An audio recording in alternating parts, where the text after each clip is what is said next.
بالله من الشيطان الرجيم.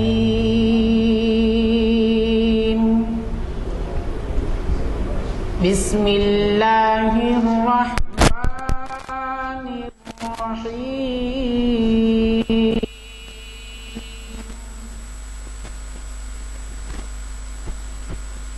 يا أيها الذين آمنوا اتقوا الله وقولوا قولا سديدا.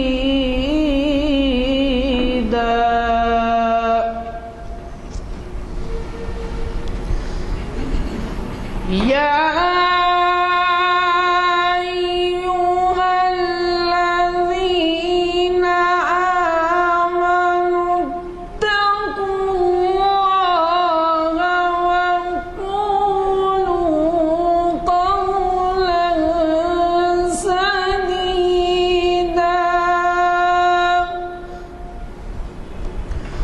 يصلح لكم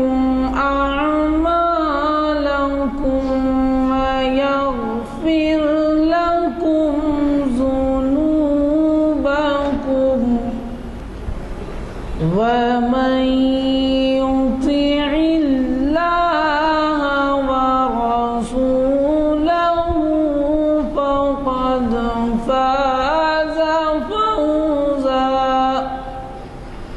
فقد فاز فوزا عظيما. صدق الله العظيم.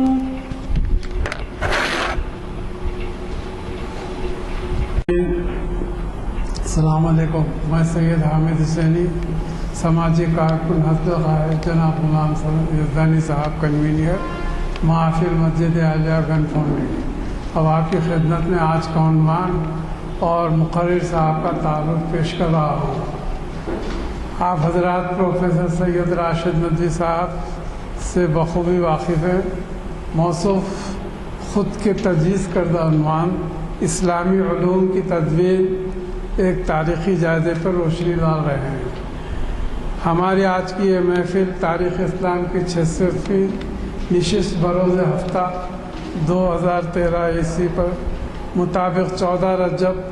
1434 ہجری مسجد عالیہ گن فاؤنڈری کے کانفرنس ہال میں بعد نماز مغرب منعقد ہو رہی ہے. حافظ و قاری محمد عرفان احمد صاحب کے خوشی لند خیرت سے آغاز ہوا. میں پروفیسر سید راشد ندوی صاحب سے گزارش کرتا ہوں کہ وہ شہ نشین پر تشریف لائیں اور ہمیں اپنے واقف ہیں. آج ہماری ایک خصوصی نشست ہے اور تعداد میں یہ 600ویں نشست ہے. ایک اندازے کے مطابق آپ سالوں میں اگر گننا چاہیں تو ہر سال ایک سال میں 45 نشستیں ہوتی ہیں. اس کی وجہ یہ ہے کہ 52 ہفتے ہوتے ہیں، لیکن ماہ رمضان میں یہ نشست نہیں ہوتی اور پھر کوئی ناگہانی صورت ہو، بارش ہو جائے یا پھر کوئی کرفیو وغیرہ لگ جائے تو ایسی صورت میں، ورنہ 45 نشستیں تو برابر ہوتی ہیں. تو 45 نشستوں کے صفر لگا لیجئے تو 10 سال ہو گئے 450 نشست، لیکن یہ 600ویں نشست ہے. تو اس لحاظ سے آپ اندازہ کر سکتے ہیں کہ ان نشستوں میں کس قدر دلچسپی دکھائی گئی ہے. اور ہم ان تمام علماء کا، پروفیسرز کا، اسلامک اسٹڈیز کے اسکالرز کا شکریہ ادا کرتے ہیں، مشکور ہیں، اللہ تعالیٰ کے مشکور ہیں کہ انہوں نے ہمیں ان سے استفادے کا موقع دیا ہے. آپ کو پتہ ہے کہ آج کے دور میں تاریخی واقعات کی پہلے سے زیادہ کہیں اہمیت ہے ان کو جاننے کی. اس کی وجہ یہ ہے کہ بدلتے ہوئے حالات میں نوجوان بالکل بھلا بیٹھے ہیں کہ تاریخ میں ہمارے لیے کیا کیا دفینے ہیں اور اس سے ہم کیا کیا سبق لے سکتے ہیں. اور ایسے میں ان محافل کی جو افادیت ہے، جو اس سے فائدہ ہے، اس پہ زیادہ تذکرہ کرنے کی ضرورت نہیں ہے، کیونکہ آپ وہ حالات بھی دیکھ رہے ہیں، تاریخ سے بھی واقف ہو رہے ہیں، آپ خود جو ہے کمپیئر کر کے دیکھ سکتے ہیں کہ کس قدر حالات بدلے ہیں۔ ایسے میں یہ بھی غور کیجئے کہ ہمارے جو مقررین ہیں وہ بین الاقوامی شہرت رکھتے ہیں، اور انہیں جب باہر بلایا جاتا ہے تو ہوائی جہاز کے کرایہ دیے جاتے ہیں اور ان کو 5 اسٹار ہوٹلز میں ٹھہرایا جاتا ہے۔ ایسے پائے کے علماء اور اسکالرس جب ہمیں دستیاب ہیں تو یہ ہماری ذمہ داری بنتی ہے کہ اس میں ان خیالات ان نشستوں کے لیے خود ایک سفیر بن جائیں اور لوگوں کو مدعو کریں کہ بھئی کچھ نہ کچھ سیکھ سکتے ہیں، اور اوقات ایسے ہیں کہ آپ کو عصر میں فرض کی جماعت مل جاتی ہے، پھر مغرب میں بھی جماعت ملتی ہے۔ خیر مغرب سے تو بعض لوگ 10-15 منٹ پہلے ختم کر دیتے ہیں، آپ جو راستے میں بھی پڑھ سکتے ہیں، لیکن یہ بھی دیکھیے کہ 5 نمازوں میں سے 2 نمازیں فرض بھی مل جاتی ہیں آپ کو، اور پھر اس قسم کے سمجھیے اس طرح کا استفادے کا موقع ملتا ہے۔ آپ اس سے بھی واقف ہیں کہ آج کے دور میں کھیلوں کی بہت زیادہ اہمیت ہو گئی ہے، اور جو کرکٹ خصوصی مقام ہو گیا ہے کھیل تماشوں کا، تو کیا کہیے دیگر کھیل تماشوں کا، اور کرکٹ کے میدان پہ بھی جو ہے اوریاں ڈانس نظر آتے ہیں۔ تو بہرحال ہمارے نوجوانوں کو جو ہے اتنا موقع نہیں ملتا کہ 1 گھنٹے کے لیے آئیں یا 45 منٹ کے لیے آئیں اور اس سے استفادہ کریں، جبکہ وہاں 200 400 600 روپے ٹکٹ کے ہوتے ہیں۔ سیزن کے ٹکٹ شاید 4000 5000 6000 ہوتے ہیں، یا روزانہ کے ٹکٹ بھی 2000 سے زائد کے نہیں ہیں۔ تو بہرحال یہ افسوس کی بات ہے کہ نوجوان اس طرح سے اپنا وقت ضائع کر رہے ہیں، لیکن اس کی ایک ذمہ داری ہماری بھی بنتی ہے، کیونکہ ان کی صحیح رہنمائی نہیں ہوتی۔ وہ ٹی وی کے سامنے گھنٹوں بیٹھنا پسند کریں گے، لیکن ایسی عبادت کی محفل میں شرکت کر کے اس سے استفادہ کرنے سے گریز کریں گے۔ تو میں اب زیادہ آپ سے کہے بغیر، ابھی آپ کا تعارف ہوا، سید حامد حسینی صاحب نے عذرائے کرم آپ کا تعارف فرمایا۔ یہ بات کہ آپ واقف ہیں کہ آپ نے کئی دفعہ سماعت فرمایا ہے، اور آج کے مقرر صاحب جیسے کہ اس سے پہلے بھی کہا جا چکا ہے وہ پریزیڈنٹ کے ایوارڈ یافتہ ہیں، تو انہی کا دیا ہوا عنوان ہے، اور ہمیشہ ہم مقرر صاحب سے ہی عنوان مانتے ہیں۔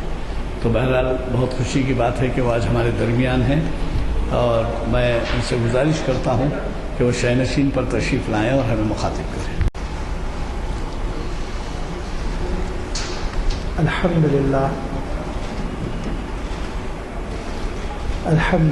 رب العالمین، والصلاة والسلام علی سید المرسلین وعلی آلہ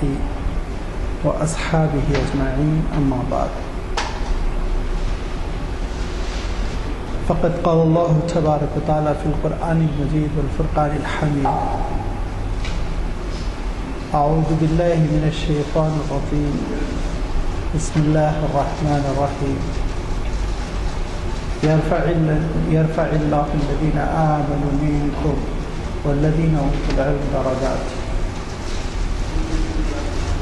وقال الله تبارك وتعالى قل لا يستوي الذين يعلمون والذين لا يعلمون، وقال الله تبارك وتعالى رب زدني علما، صدق الله العظيم۔ بزرگوں اور دوستوں، آج جب کہ ہم اسلامی علوم کی تدوین پر گفتگو کرنے والے ہیں، تو سب سے پہلے اسلامی علوم کو سمجھ لیں، کیونکہ علم کو اسلامی اور غیر اسلامی میں بانٹا نہیں جا سکتا۔ علم ایک حقیقت کا نام ہے، علم ایک تجربے کا نام ہے، علم انسانیت کی مشترکہ میراث ہے۔ علم پر کوئی وقف بورڈ کی جائیداد پر جس طرح ناجائز قبضے ہوتے ہیں، علم پر قبضے نہیں ہو سکتے، سب کے لیے علم ہے۔ پھر اسلامی علوم کا لفظ ہم کیوں استعمال کرتے ہیں؟ دراصل اسلامی علوم کا جو لفظ ہم استعمال کرتے ہیں، تو اسلامی علوم اور غیر اسلامی علوم کی طرف ہمارا ذہن نہیں جانا چاہیے، بلکہ اسلام کی جانب جب ان کی نسبت کی جاتی ہے تو وہ علم اور علم کی وہ شاخیں جو خالصتاً اسلام کے زیر سایہ پنپ سکی، ترقی کر سکی، بلکہ ان کا گروتھ، ان کی پیدائش، ان کی افزائش، ان کا ارتقاء، یہ سب کچھ اسلام کی سیرابی کی وجہ سے ہوا۔ ان علوم میں بعض علوم خاص اہمیت رکھتے ہیں جن کا بھی آپ کی خدمت میں اشارہ کیا جائے گا، لیکن اس سے پہلے بطور تمہید میں نے قرآن مجید کی ان آیتوں کی تلاوت کی جس میں اللہ تعالیٰ نے علم حاصل کرنے پر اپنے بندوں کو آمادہ کیا۔ یرفع اللہ الذین آمنوا منکم والذین اوتوا العلم درجات، کہ تم میں سے جو ایمان والے ہیں اور جو اہل علم ہیں، اللہ تعالیٰ ان کے درجات کو بلند کرتا ہے۔ اور ارشاد فرمایا کہ قل هل يستوي الذین یعلمون والذین لا یعلمون، جاننے والے اہل علم اور نہ جاننے والے علم سے محروم دونوں برابر اور یکساں نہیں ہو سکتے۔ اور ارشاد فرمایا، اور یہ اس وقت کی حضرت موسیٰ علیہ السلام کی دعا ہے جب کہ آپ نبوت اور رسالت سے سرفراز ہو چکے تھے۔ نبوت اور رسالت سے بڑھ کر اور کیا منصب ہو سکتا ہے، آپ اندازہ کیجئے۔ لیکن اس موقع پہ حضرت موسیٰ علیہ السلام کو یہ کہنے کا حکم ہوا، ربی زدنی علما، اللہ میرے علم میں متواتر اضافہ فرما۔ ایک طرف تو دعا، دوسری طرف خود حضرت موسیٰ علیہ السلام کا طلب علم کے لیے سفر، جس کا کچھ تذکرہ آج آنے والا ہے۔ تو اس سے آپ اندازہ لگا سکتے ہیں کہ علم کو اللہ تعالیٰ نے کیا مقام عنایت فرمایا۔ اللہ کے رسول صلی اللہ علیہ وسلم فرمایا کرتے تھے کہ کوئی بندہ مومن علم سے سیراب نہیں ہو سکتا، اس کی انتہا تو بس جنت ہے۔ وہ علم حاصل کرتا چلا جائے، علم حاصل کرتا چلا جائے، اس کا کوئی اختتام نہیں، خاتمہ نہیں، حد نہیں، کنارہ نہیں، یہاں تک کہ وہ جنت پہنچ جائے، پوری حیات، اپنی پوری زندگی علم میں لگا دے۔ اسی لیے اللہ کے رسول صلی اللہ علیہ وسلم نے یہ بھی ارشاد فرمایا تھا کہ اگرچہ کہ چین ہی کیوں نہ جانا پڑے، چائنا کا سفر کرنا پڑے، تب بھی تم علم حاصل کرو۔ اور یہ ارشاد فرمایا تھا کہ دیکھو، ہر مسلمان پر مرد اور عورت کی تقسیم سے ایک طرح سے گویا صرف نظر کرتے ہوئے کہ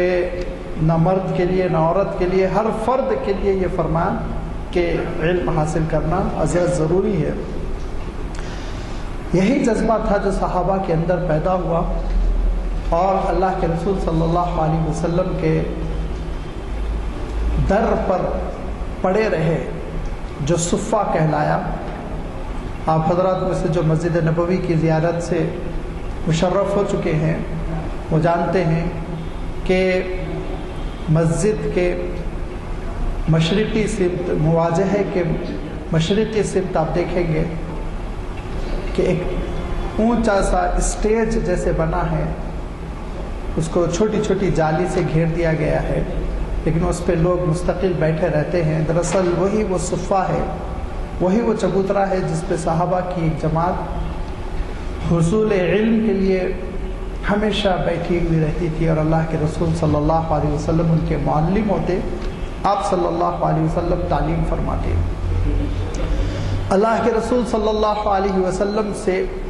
علوم کا خزانہ انہوں نے لیا اور پھر امت تک منتقل کیا، اور یہ علم کا سفر جاری رہا، اور علوم اسلام کی بعض خاص شاخیں وہ بہت جلد مدون ہو گئی۔ اس میں سب سے اہم ترین شاخ جو تھی وہ قرآن مجید کی تلاوت۔ قرآن مجید اللہ کے کلام کی صحیح کیسے تلاوت ہو، اس پر بڑی محنت ہوئی، اور اس کی وجہ سے تجوید وجود میں آئی، وہ تجوید جو موجودہ دور میں فونیٹکس کے نام سے ایک نئی سائنس بنی ہوئی ہے، جس کی اپنی اہمیت ہے کہ الفاظ کیسے ادا کیے جائیں، اور الفاظ کی ادائیگی کے فرق سے معنوں میں کیا فرق آتا ہے، مخارج ان کے کیا ہیں، ان کی صفات کیا ہے، کون سے الفاظ ایسے ہیں جن کو نرم پڑھنا ہے، کون سے الفاظ ایسے ہیں جن کو پر پڑھنا ہے، یہ ساری بحثیں وجود میں آتی چلی گئی، اور پھر صحابہ سے تابعین، اور تابعین سے تبع تابعین، اور پھر یہ علوم تجوید کے نام سے، علم تجوید کے نام سے ساری امت میں یہ فن متداول ہوتا چلا گیا۔ اس کے بعد سے دوسرا اہم ترین مسئلہ تھا کہ قرآن مجید کو کیسے پڑھا جائے، کیونکہ اگر آپ فونیٹکس کی بات کرتے ہیں، فونولوجی کی بات کرتے ہیں، تجوید کی بات کرتے ہیں، تو یہ دراصل ایک لفظ سے بحث کرنے والا علم ہو گیا۔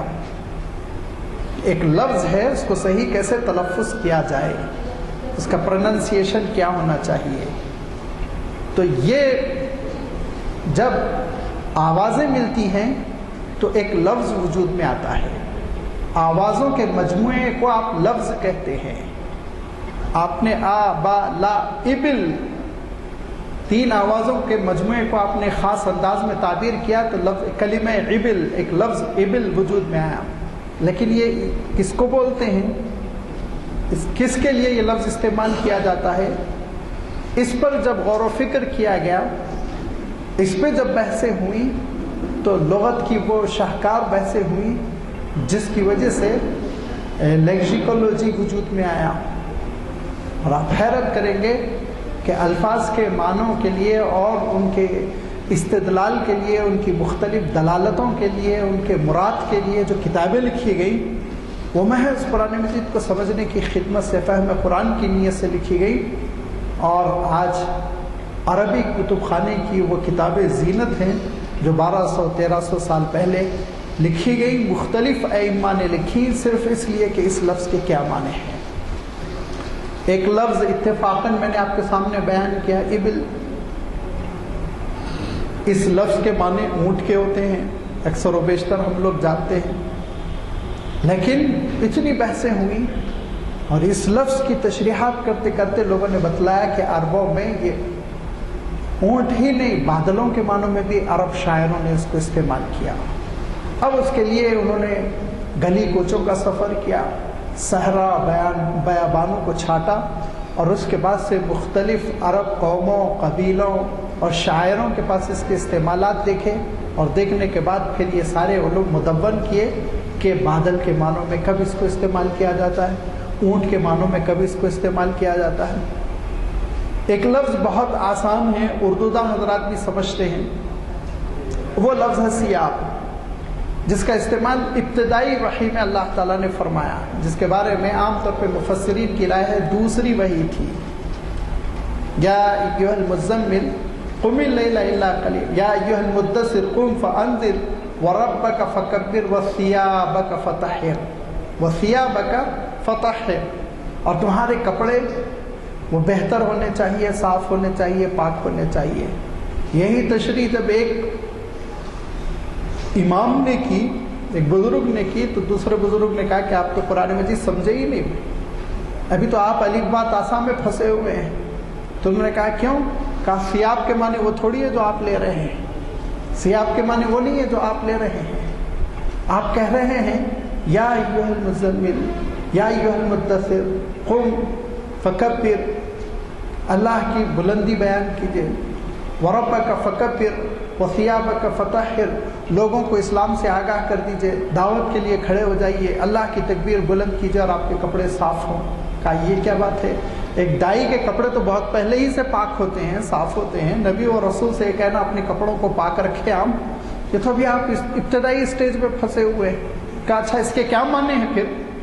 سیاب سے آپ کیا معنی مراد لیتے ہیں؟ تو پھر ان بزرگ نے شعر پڑھا اور کہا کہ فشککت بالرمح الاصم ثیابہ، جنگ میں جب سورما ایک میرے خلاف تلوار لے کر آیا تو میں نے نیزے سے اس کے اثیاب، وہاں پہ لفظ استعمال کیا، نیزے سے میں نے اس کے، اب وہ شعر کی تشریح دیکھیے، کہتے ہیں نیزے سے کپڑے کاٹ دیے میں نے اس کے، فشککت بالرمح الاصم ثیابہ، تو کون سا بڑا کارنامہ آپ نے کیا، وہ تو ٹیلر بھی کرتا ہے کپڑے کاٹنا، کہاں یہاں ثیاب سے مراد سینہ ہے، نیزے سے میں نے اس کے سینے کو چھید دیا، اس کے بعد چیلوں اور گدوں کو اس کا گوشت میں نے کھلایا۔ تو شاعر نے یہاں پر ثیاب کو بطور سینہ استعمال کیا ہے، لہذا قرآن مجید میں بھی حضرت عبداللہ ابن عباس کہتے ہیں کہ وہ ثیاب کا فتحر، آپ کا دل صاف ستھرا ہو، نہ اس میں حسد ہو، نہ بغاوت ہو، نہ اس میں کینہ ہو، نہ ریاکاری ہو، اخلاص للہیت کے ساتھ کام کریں، یہ تشریح۔ تو یہ جب مناظرے ہوئے، یہ جب بحثیں ہوئی تو لازمی بات ہے یہ الفاظ مدون ہوتے چلے گئے، اور اس طرح سے آپ دیکھیں گے کہ بہت سی ڈکشنریز ہیں جو وجود میں آتی چلی گئی۔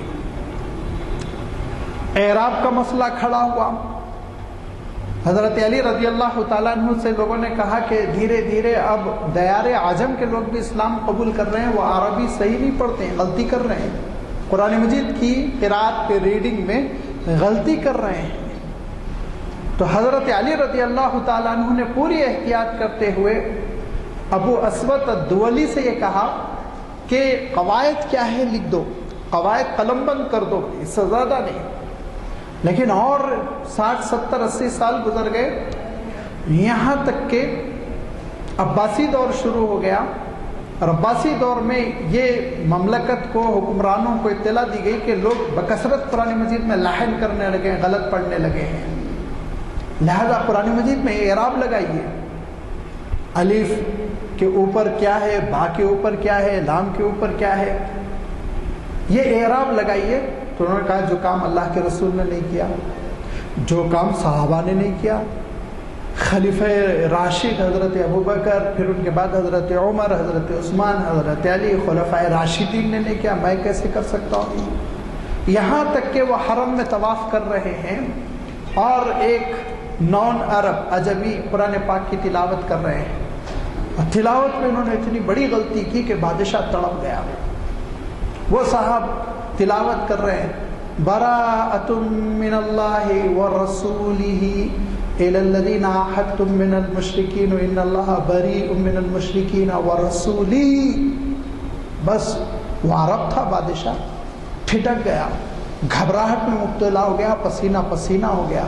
کیونکہ آیت کا وہ مفہوم ہو جاتا ہے رسولہ پہ کسرہ لگانے سے جس کا ترجمہ ممکن نہیں، جس کا ترجمہ ممکن نہیں، اور اللہ کے رسول صلی اللہ علیہ وسلم کے ساتھ وہ گستاخی ہو جاتی ہے جو جان بوجھ کر اگر کرے تو کافر قرار پائے۔ بادشاہ گھبرا گیا اور اس نے کہا نہیں اب لگاؤ اعراب، زیر زبر پیش جس کو آپ کہتے ہیں عربی میں فتحہ اور کسرہ اور دمہ، یہ اعراب اب لگاؤ، لہذا اعراب لگائے گئے۔ اور قواعد کی کتابیں، گرامر کی کتابیں دو عنوان سے وجود میں آ گئی، صرف کے عنوان سے، نحو کے عنوان سے، مارفولوجی وجود میں آیا، اور اس کے ساتھ ساتھ سنٹیکس وجود میں آ گیا۔ اب اس کے بعد سے وقت گزر گیا، تقریباً 80-90 سال ہو گئے، ایک صدی گزرنے لگی اللہ کے رسول صلی اللہ علیہ وسلم کی وفات پر۔ تو پہلے تو یہ تھا کہ حضرت ابو ہریرہ کہتے تھے قال رسول اللہ صلی اللہ علیہ وسلم، تو سننے والا جانتا تھا حضرت ابو ہریرہ کون ہے، اور وہ جانتا تھا کہ اللہ کے رسول صلی اللہ علیہ وسلم کی شخصیت سے یہ روایت منسوب ہو رہی ہے۔ لیکن اس کے بعد سے ہوا یہ کہ روایت کرنے والا وہ کہہ رہا ہے کہ ان حماد بن سلمہ عن ابی ہریرہ، تو بیچ میں نئے نئے نام آنے لگے۔ اب جب نام آنے لگے تو پھر کون شخصیت ہے، حماد بن سلمہ کون ہے، یہ ابن شہاب زہری کون ہے، یہ کون ہے، وہ کون ہے، لہذا محققین کھڑے ہو گئے اور ہر نام کی تحقیق کرنے لگے،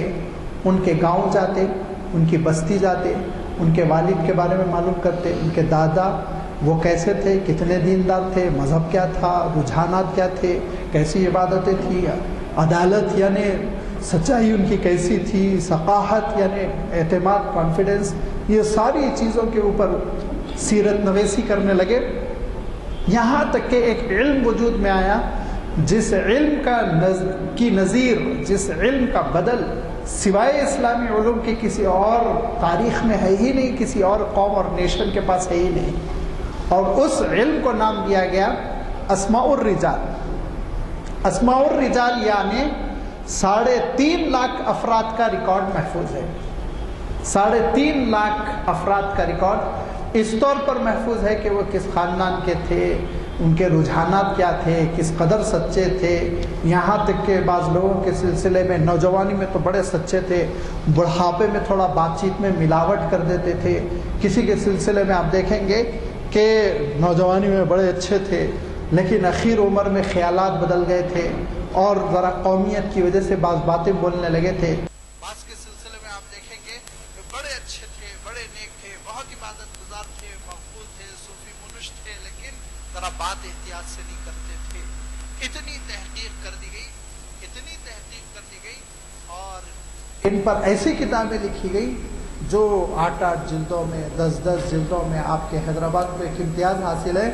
کہ یہاں پہ تذکرۃ الحفاظ دائرۃ المعارف سے پہلی مرتبہ چھپی تھی، جس میں سینکڑوں ان راویوں کا تذکرہ موجود ہے۔ یہ علم اسماء رجال، یہ علم مدون ہوتا چلا گیا۔ حضور اکرم صلی اللہ علیہ وسلم چونکہ ساری انسانیت کے لیے اسوہ ہیں، قیامت تک کے لیے آپ صلی اللہ علیہ وسلم کا عمل اور آپ صلی اللہ علیہ وسلم کا قول شرعی دلیل ہے، اسی لیے آپ صلی اللہ علیہ وسلم کے اعمال اور اقوال محفوظ کرنے کے لیے فن حدیث کا وجود آیا، اور پھر ائمہ حدیث نے حدیث کے متون کو جمع کیا، سند پر اسماء الرجال کے محققین نے تحقیق کی، متن پر محدثین نے تحقیق کی، اور پھر اس کے بعد سے یہ سلسلہ آگے بڑھا، اور جب احادیث کا ذخیرہ جمع ہو گیا تو احادیث سے استدلال کرنا ہر کس و ناقص کے بس کی بات نہیں تھی، اس کے لیے بڑی تحقیق کرنی پڑتی تھی، اور قرآن مجید میں اس کا کیا مفہوم ہے، حدیث شریف میں کیا ہے، شان نزول کیا ہے، شان ورود کیا ہے، ناسخ کیا ہے، منسوخ کیا ہے۔ جب یہ ساری تحقیق ہونے لگی تو آپ جانتے ہیں کہ علم الفقہ وجود میں آ گیا، اور یہ تحقیق فقہا حضرات کرنے لگے۔ اس طرح سے آپ دیکھیں گے کہ اسلام کا وہ علم وجود میں آ گیا جس پر آج ایک مسلمان بجا طور پر فخر کر سکتا ہے، اور جس کو آپ اسلامک جوریسپروڈنس کہتے ہیں، فقہ اور اصول فقہ۔ یہ وہ علوم ہیں جو خالصتاً اسلام کے زیر سایہ پلے اور بڑھے۔ اور بھی بہت سے علوم ہیں، جغرافیہ پہ بحث کی جا سکتی، میتھمیٹکس پہ بحث کی جا سکتی ہے، اور سائنس کی بہت سی انکشافات پر بحث کی جا سکتی ہے، طب پر جو سائنس کی خاص شاخ ہے جس کا ایک اپنا ہیومن فیس ہے، میڈیکل سائنس، اس پہ بھی بہت کچھ کہا جا سکتا ہے، لیکن اس کو ابھی میں الگ رکھ رہا ہوں۔ اس وقت میں صرف اور صرف علم کی ان شاخوں کا تذکرہ کر رہا ہوں جن کا راست تعلق تھا اسلام سے، اور اسلام کے زیر سایہ وہ بڑھ رہے تھے، اور اسلام ان کو سیراب کرتا جا رہا تھا۔ یہ علوم دیکھتے دیکھتے کتابوں کی شکل میں محفوظ ہونے لگے۔ تو کیسے محفوظ ہونے لگے؟ میں اصلاً یہ چیز آپ کی خدمت میں رکھنا چاہتا ہوں کہ یہ بہت آسانی کے ساتھ کمپیوٹر میں فیڈ ہو کر ایک سی ڈی کی شکل میں آپ کو نہیں مل گئے۔ اتنی بڑی قربانیاں ہیں اسلاف کی، اتنی بڑی قربانیاں ہیں ان علوم کی تدوین میں جن کا ہم اندازہ نہیں کر سکتے۔ انہوں نے پورے زہد کے ساتھ دنیا ان کو دعوت دیتی رہی، اور دنیا کے منصب ان کو بلاتے رہے، اور بادشاہوں نے ان سے کہا ہم آپ کو آپ کی کتاب کے برابر سونا بھر بھر کے ترازو میں تول تول کے دے دیں گے، آپ ہمارے دربار سے منسلک ہو جائیے۔ لیکن ان ساری دعوتوں کے باوجود انہوں نے اخلاص کے ساتھ صرف اور صرف اللہ کی خوشنودی کے لیے ان علوم کی خدمت کی، تو کیا حشر ہوا؟ آپ جانتے ہیں امام بخاری رحمۃ اللہ علیہ جیسے امام، ان کا عالم یہ کہ مدینہ منورہ میں بھوک اور فاقے سے اس قدر پریشان ہوتے، طالب علم ہے، کوئی جاننے والا نہیں، ذریعہ آمدنی کچھ نہیں، لوگوں کے سامنے ہاتھ نہیں پھیلا سکتے،